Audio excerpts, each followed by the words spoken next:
আগামী 13ই November Dhaka lockdown. মনে রাখবেন, এটা কোনো দল বা গোষ্ঠীর জন্য লকডাউন নয়, এটা বাংলাদেশের জন্য লকডাউন, এটা মা এবং মাটিকে বাঁচানোর লকডাউন। তবে অবশ্যই মাথায় রাখবেন যে এটা বিএনপি আমলের লকডাউন নয় যে চলন্ত গাড়িতে আগুন ধরিয়ে দেওয়া হবে। আমাদের এটা সম্পূর্ণ শান্তিপূর্ণ লকডাউন। তবে আমাদের শান্তিপূর্ণ লকডাউনে যদি কেউ অশান্তি তৈরি করতে আসে তাকে শক্ত হাতে প্রতিহত করতে হবে।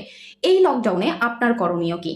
আপনার যতটুকু আছে, যতটুকু সামর্থ্য আছে, যতটুকু শক্তি আছে, সবকিছু দিয়ে আপনি এই লকডাউনে অংশগ্রহণ করুন এবং লকডাউন সফল করুন। ধরুন আপনার একটি দোকান আছে, আপনি সারা দিনের জন্য দোকানটি বন্ধ করে রাখুন। আপনার একটা বাইক আছে, আপনার একটা গাড়ি আছে, আপনার একটা রিক্সা আছে, আপনি সারা দিনের জন্য এগুলোর চাকা বন্ধ করে রাখুন। পারবেন না? নিশ্চয়ই পারবেন। আপনি চাইলে সবকিছু সম্ভব। আপনার মনে রাখতে হবে, আপনাকে বাঁচতে হবে, আপনার দেশকে বাঁচাতে হবে। আপনার দেশ যদি বেঁচে থাকে, ভালো থাকবেন আপনি। আপনি ভালো থাকলে ভালো থাকবে আপনার ভবিষ্যৎ। আপনি ঢাকার বাইরে আছেন, কোনো সমস্যা নেই। আপনি বাংলাদেশের যেই প্রান্তেই থাকেন না কেন, সেই প্রান্ত থেকে আপনি আপনার সামর্থ্য অনুযায়ী এই লকডাউনে অংশগ্রহণ করুন। আসুন আমরা সবাই প্রতিজ্ঞাবদ্ধ হই, এই দেশ আমাদের, এই দেশকে বাঁচানোর দায়িত্ব আমাদের। জয় বাংলা, জয় বঙ্গবন্ধু।